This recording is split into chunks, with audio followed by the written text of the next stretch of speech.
నిన్న లోకేష్ గారు అనౌన్స్ చేశారు. గ్రీన్ హైడ్రోజన్ ది కాకినాడలో పెడతామని చెప్పి అనౌన్స్ చేశారు. 18,000 కోట్ల ప్రాజెక్ట్ అనౌన్స్ చేశారు.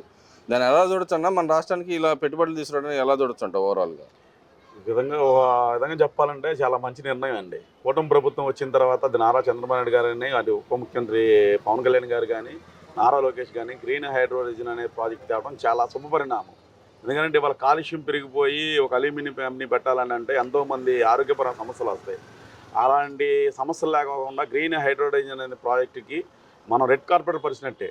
ఆ పారిశ్రామికవేత్తలకు కావాల్సినటువంటి వాళ్ళకి అయితే సబ్సిడీలు ఉన్నాయో అవన్నీ ఇవ్వటం వల్ల, వాళ్ళకి కావాల్సిన అనుమతులు ఇవ్వటం వల్ల వాళ్ళంతటా వాళ్ళుగా వచ్చి ఇవాళ 18,000 కోట్ల రూపాయలు పెట్టడం జరిగింది. ప్రత్యక్షంగా ఒక 8,000 మందికి, పరోక్షంగా ఒక 12,000 మందికి ఉద్యోగాలు వస్తాయి అన్నారు. అది అక్కడ ఉన్నటువంటి అందుబాటులో ఉన్నటువంటి 5-6 జిల్లాలో ఎంతోమంది యువతకి ఉపాధి అవకాశాలు కలుగుతున్నాయి. కానీ ఆ రెడ్ కార్పెట్ పరిచింది మా జగన్మోహన్ రెడ్డి అని చెప్పి వైసీపీ నాయకులు మాట్లాడుతున్నారు. నిజంగానే ఆయన రెడ్ కార్పెట్ పరిచాడు ఆయన టైంలో? ఆయన నిజంగా రెడ్ కార్పెట్ పరిస్థితులు ఉంటే అనంతపురంలో ఉన్నటువంటి కియా మోటార్స్ వస్తే ఎందుకు వెళ్ళిపోద్దండి? చిత్తూరు జిల్లాలో ఉన్నటువంటి గల్లాజేద్ర అమర్నాథ్ బ్యాటరీ కంపెనీ ఎందుకు వెళ్ళిపోయింది? ఆయన నిజంగానే తూర్పుగోదావరి పశ్చిమ గోదావరి జిల్లాలో అక్కడ ఇచ్చినుంటే ఎన్నో కంపెనీలు రావాల్సిన వెనక్కి వెళ్ళిపోయినాయి. విశాఖపట్నంలో మనకి సాఫ్ట్వేర్ సంబంధించినవి ఎన్నో కంపెనీలు వెనక్కి వెళ్ళిపోయినాయి. వాళ్ళు నిజంగా రెడ్ కార్పెట్ దేనికి పరిచారని అంటే చెప్తున్నారు. అది పూర్తిగా అబద్ధం కాబట్టి ప్రజలు వాళ్ళు 151 తీసి 11 సీట్లు ఇవ్వడం జరిగింది. అంటే ఇక్కడ ఇంకో మాట కూడా మాట్లాడుతూ ఉన్నారు. ఏదైతే ఎన్టీఆర్ విగ్రహానికి సంబంధించి భూ కేటాయింపులు జరిగిన తర్వాత దానికి 1,700 కోట్లు అవుతుంది. ఆ 1,700 కోట్లు పెట్టి మెడికల్ కాలేజీలు కట్టొచ్చు అని చెప్పి వైసీపీ నాయకులు కొంతమంది మాట్లాడే దాని మీద ఏం చెప్తారు? చెప్పు తీసి కొట్టాలండి వైసీపీ నాయకుల్ని. చెప్పు తీసి కొట్టాలి. అసలు బుద్ధి జ్ఞానం ఉన్నవాడు ఎవడు కూడా అలా మాట్లాడకూడదు. ప్రభుత్వం నుంచి ఎటువంటి రూపాయి కూడా ఆశించలేదనండి. తెలుగుదేశం పార్టీ కార్యకర్తలు, అభిమానులు, నాయకులు, తెలుగుదేశం పార్టీ మీద ఉన్నటువంటి ఎంతోమంది మిలియన్స్ పెద్ద పెద్ద వాళ్ళు కూడా మన తెలుగు ఖ్యాతిని దిశ చూపించినటువంటి వ్యక్తి. ప్రపంచంలో ఇవాళ తెలుగువారు ఎక్కడికి వెళ్ళి సగర్వంగా తలెత్తుకొని మనం నిలబడుతున్నామంటే నందమూరి తారక రామారావు గారండి. అటువంటి మహనీయుడికి ఉమ్మడి రాష్ట్రంలోనే మనం చాలా పెద్దది విగ్రహం కట్టుకోవాలి, కానీ అది అవ్వలేదు. ఇప్పుడు విడిపోయిన రాష్ట్రంలో మన నూతన ఆంధ్రప్రదేశ్లో నీరుకొండ మీద ఎన్టీఆర్ విగ్రహంకి కేవలం ప్రభుత్వం కొండనే ఇవ్వటం జరిగిందండి.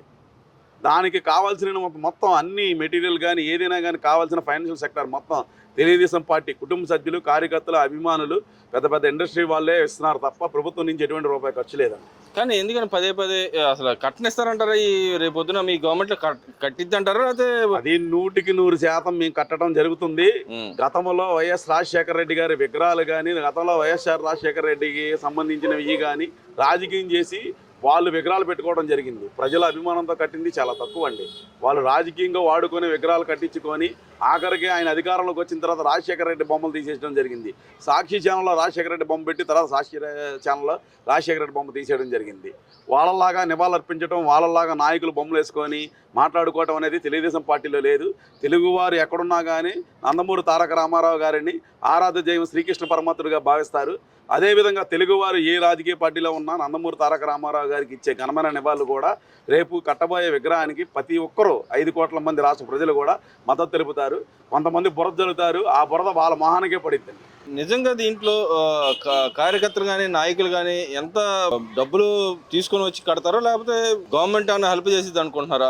వాళ్ళు వైసీపీ నాయకులు పదే పదే చెప్తున్నారు, మేము అధికారంలో ఉంటే ఇలాంటి విగ్రహాలకి ఎంత డబ్బులు ఖర్చు చేయని అన్నట్టుగానే వాళ్ళ వ్యవహారం నడుస్తూ ఉంది. కాబట్టి దాన్ని మీరు ఎలా ఎదుర్కొంటారు? ఉదాహరణకి మనకి విజయవాడ PW గ్రౌండ్ అనేది చాలా ఉపయోగకరమైన గ్రౌండ్. ఆ గ్రౌండ్లో మన డాక్టర్ బిఆర్ అంబేద్కర్ విగ్రహం పెట్టడం వల్ల అందరం కూడా గౌరవించాము. మరి ఆ విగ్రహానికి హైదరాబాద్లో పెడితే అక్కడ ఖర్చు అనేది 250 కోట్లు అయితే ఇక్కడ 450 కోట్లు ఖర్చు అయింది. హైదరాబాద్ విగ్రహంతో పోలిస్తే ఇక్కడ విగ్రహానికి ఖర్చు అయింది చాలా తక్కువే. మరి దాంట్లో వాళ్ళు స్కామ్ చేశారు. వాళ్ళకి ఏంటంటే ప్రజల దానాన్ని ఏ విధంగా దోచుకోవాలో వాళ్ళకి తెలుసు. కానీ ఇక్కడ తెలుగుదేశం పార్టీ నందమూరి తారక రామారావు గారి విగ్రహం పెట్టే దగ్గర ప్రభుత్వం నుంచి రూపాయి కూడా తీసుకోవట్లేదు.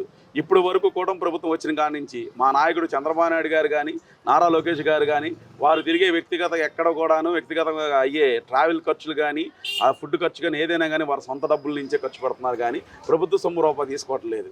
ఉమ్మడి ఆంధ్రప్రదేశ్ రాష్ట్రానికి ఆర్థికంగా నిధులు ఉన్నాయి. ఇప్పుడు విడిపోయిన తర్వాత మన రాష్ట్రం ఆర్థిక పరిస్థితి బాగోలేదు కాబట్టి వ్యక్తిగతంగా మనకు అయ్యే ప్రతి రూపాయి కూడా మన సొంత రూపాయి పెడదాము, ప్రజల నుంచి వచ్చేటువంటి రూపాయి మనం పెట్టకూడదని చెప్పి మా నాయకుడు సందేశం ప్రతి ఒక్కరికి కూడా, అది ఎమ్మెల్యేలు మంత్రులకు కానించి కింది స్థాయి కార్యకర్తలకు కూడా దిశ చేశారు. దానివల్ల ఎటువంటి రూపాయి కూడా ప్రభుత్వ రూపాయి దుర్వినియోగపరచం అని చెప్పేసి మా నాయకుడు ఇచ్చిన పిలుపు మేరకు రేపు జరగబోయే నందమూరి తారక రామారావు గారిది అతి పెద్ద భారీ నీరుకొండపై విగ్రహం కడుతున్నాము. ఆ విగ్రహానికి ప్రతి కార్యకర్తగా ప్రతి అభిమానిగా మా రూపాయి మేము ఇవ్వడం జరుగుతుంది. అంటే ఇక్కడ వీళ్ళు కోర్టుకు వెళ్ళే అవకాశం కూడా ఉంది, దాన్ని ఎలా మీరు ఎదుర్కొంటారు? వాళ్ళు ఎన్నోసార్లు ఎన్నో విషయాల మీద కోర్టులకు వెళ్ళడం జరిగింది. కోర్టులో వాళ్ళకి చెప్పు దెబ్బలు తగిలినా కానీ వాళ్ళకి సిగ్గు శరం అనేది ఉండదు.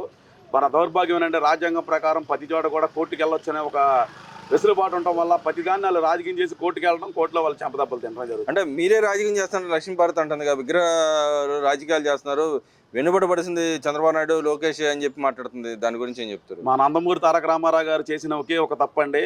అంటే మహానుభావుడు ఆయన ఆ రోజు ఆరోగ్యపరంగా ఏదో ఒక చిన్న ఆవిడిని కళ్యాణం చేసుకోవటమే చాలా దౌర్భాగ్యమైన విషయం.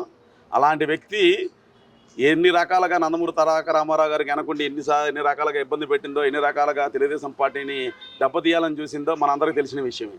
నిజంగా నందమూరి తారక రామారావు గారి ఆశయాలు నిజంగా నెరవేర్చాలనుకుంటే అదే లక్ష్మీభారతి గారు ఇవాళ తెలుగుదేశం పార్టీలో ఉండి క్రియాశీలకంగా మహిళా అధ్యక్షురాలుగాను, తెలుగు ఆడపడుచుగాను ఎన్నో కార్యక్రమాలు చేయాల్సిన ఆమె పక్కన ఉన్నటువంటి అది అటు ఉన్నటువంటి కాంగ్రెస్ పార్టీ వాళ్ళతో గాను, తర్వాత వైఎస్ఆర్ కాంగ్రెస్ పార్టీ వాళ్ళతో కుమ్మక్క అయిపోయి ఇవాళ దిగజారు రాజకీయాలు చేస్తున్నాను. అంటే ఇంకో మాట కూడా అంటుంది, మా నాయకుడు నెంబర్ 1 స్థానంలో ఉన్నాడు, వీళ్ళందరూ రెడ్ బుక్ రాజ్యాంగం నడుపుతున్నారు, రాష్ట్రాన్ని అధోగతి పాలు చేస్తున్నాడు అని చెప్పి మాట్లాడుతుంది. నిజంగానే వాళ్ళ నాయకుడు నెంబర్ 1 స్థానంలో ఉన్నాడు దేశంలోనే? చెప్పు తీసుకొడతారండి ప్రజలు ఆ మాట అంటే ఆవిడ్ని. ఎందుకనంటే నిజంగా నెంబర్ 1 స్థానంలో ఉన్నాడని చెప్పుకున్నారు. కానీ మరి రాజశేఖర రెడ్డి గారికి ఉన్నటువంటి పథకాలకు ఆయనకున్న పేరుకి మరి వాళ్ళ కొడుకు జగన్మోహన్ రెడ్డికి ఎందుకు రాలేదు? 2004లో రాజశేఖర రెడ్డి గారు నెంబర్ 1గా పరిపాలించారని కాబట్టి 2009లో అధికారంలోకి వచ్చారు. మరి 2019లోను మరి నెంబర్ 1 స్థానంలో పరిపాలించిన 2024లో 151 11 సీట్లు వచ్చినాయని అంటే లక్ష్మీభారతి గారికి బుర్ర పనిచేస్తుందా లేదా ఆవిడకే తెలియాలి. అంటే ఈ దేశంలో ప్రధానమంత్రి కన్నా ఈయన గొప్ప రాజకీయ నాయకుడుగా ఎదిగాడు అంటారు అసలు ఆమె చెప్పిన ప్రకారం? అసలు అవును, దేశంలో ప్రధానమంత్రి గారి కన్నా గొప్ప నాయకుడని వాళ్ళకి డబ్బా వేసుకొని 175 100 అని చెప్పని అనుకున్నారు.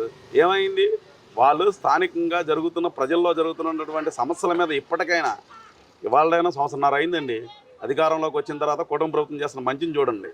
ఎక్కడ లోపాలు ఉంటే ఎత్తడం చూపాలి. అయ్యమానేసేసి రపరపాలు ఎంతసేపుడు బూదు పురాణాలు తప్ప వాళ్ళకి ఎక్కడైనా సమస్యలు ఉంటే ఆ సమస్యల దగ్గర ప్రజల దగ్గరికి వెళ్ళి ఈ సమస్యలోనే అధికారుల దగ్గర పని చేపిస్తే ఆటోమేటిక్గా వాళ్ళు అధికారంలో రావడానికి ప్రజలు గౌరవిస్తారు.